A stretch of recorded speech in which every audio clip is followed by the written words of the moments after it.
Os crimes de descaminho e contrabando, anteriormente, eles eram encontrados no artigo 334 do Código Penal. Porém, após uma mudança na Lei nº 10.008 de 2014, eles foram separados e viraram crimes autônomos.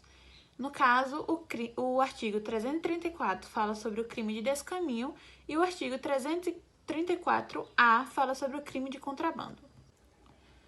Sobre o princípio da insignificância. O princípio da insignificância ele é utilizado em algumas espécies de delitos e não existe uma norma legal expressa sobre ele, né? Apenas julgado, jurisprudências, doutrinas e tal.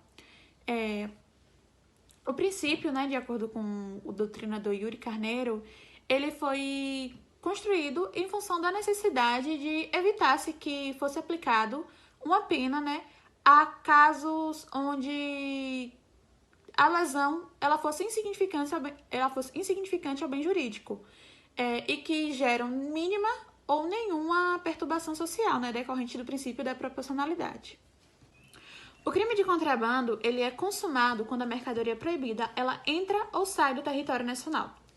Ele é considerado pela doutrina como um crime residual de natureza genérica. Por quê? Porque o contrabando ele só será caracterizado quando não houver uma lei específica, como, por exemplo, a importação e exportação de entorpecentes, que, de acordo com o artigo 33 da Lei 11.343 de 2006, se caracteriza como tráfico de drogas. Os julgados do Supremo Tribunal Federal e do Superior Tribunal de Justiça, né, eles não enquadram o princípio da insignificância nos crimes de contrabando. O AGR no RESP 1479836 do Rio Grande do Sul, do STJ, ele julgou a importação de arma de pressão calibre inferior a 6 milímetros e definiu que o bem jurídico tutelado ele não tem caráter exclusivamente patrimonial, porque envolve a vontade estatal de controlar a entrada de determinados produtos em prol da segurança e da saúde pública. O caso também foi levado ao STF como habeas corpus 13.1943, que também foi julgado como contrabando e que não haveria aplicação do princípio da insignificância.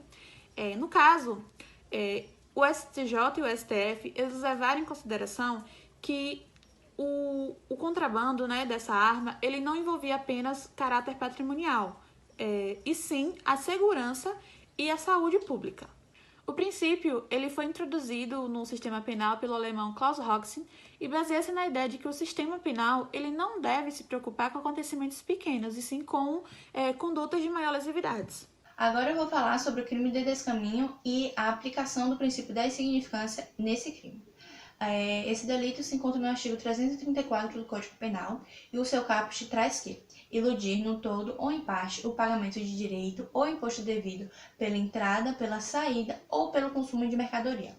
E a pena desse crime é de 1 a 4 anos. Bom, esse iludir significa ludibriar, né? Você conseguir escapar do pagamento dos tributos fiscais necessários para a entrada desse produto no país, que é uma obrigação principal, uma obrigação muito importante. Um desses impostos, né, é o imposto de importação, e a alíquota dele é 60% do valor do produto. E, né, dependendo do caso, pode-se aplicar o frete e o seguro nesse valor, e ele se encontra na portaria do Ministério da Fazenda, número 156 de 99, no seu artigo 1º. E geralmente esse imposto ele não ultrapassa o valor de R$3.000.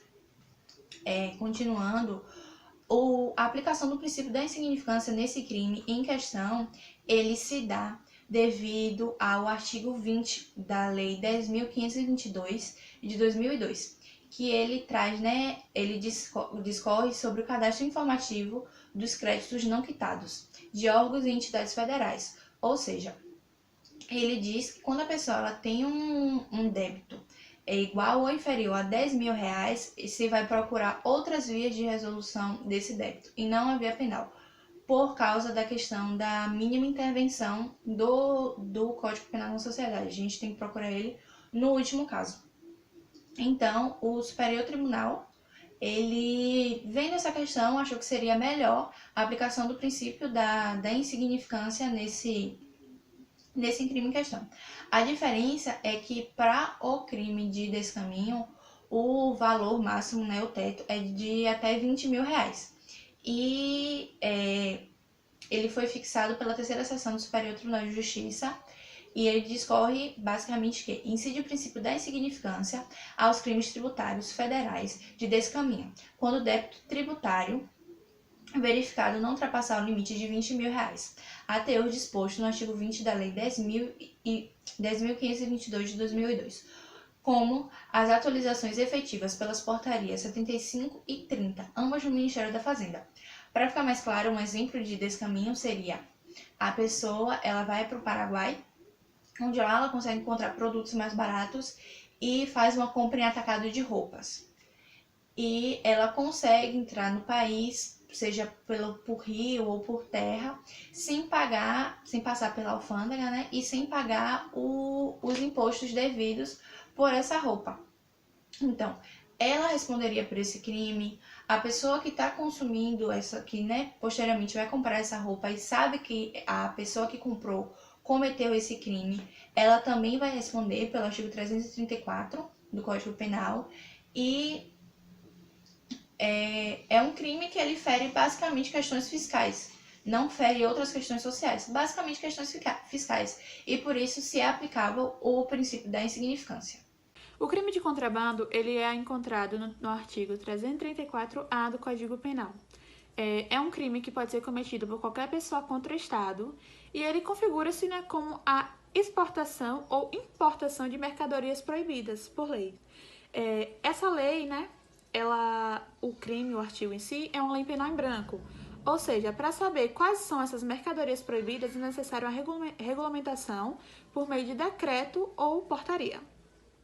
A gasolina, ela também é considerada um produto de mercadoria proibida e por causa disso, né, o STJ, ele também julgou que a entrada e a saída de gasolina de maneira indevida, né, configura-se como contrabando, já que se trata de uma atividade econômica de monopólio da União, de acordo com a Constituição Federal.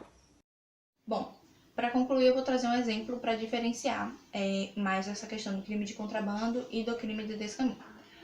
Por exemplo, duas pessoas, Pedro e João, eles atravessam a fronteira do Brasil com o Paraguai. Pedro vai para o Paraguai e compra roupas para comercializar aqui no Brasil. E João, ele compra maços de cigarro para comercializar aqui no Brasil. Os dois atravessam o rio para conseguir trazer essas mercadorias para cá e não pagar impostos. Enquanto Pedro, que trouxe roupas, vai responder pelo crime de descaminho e ele pode receber, né, a aplicação do princípio da insignificância, porque ele não pagou apenas os impostos devidos pelas roupas. João, ele vai estar respondendo pelo crime de contrabando e para ele não existe a aplicação do princípio da insignificância, por motivos de a mercadoria que ele trouxe, além de ferir questões tributárias, também vai ferir questões de saúde e questões de administração pública. Já o que Pedro trouxe, que foi, né, as roupas, vai ferir apenas questões tributárias. Por isso que para ele há sim a possibilidade de aplicação do princípio da insignificância e para João não.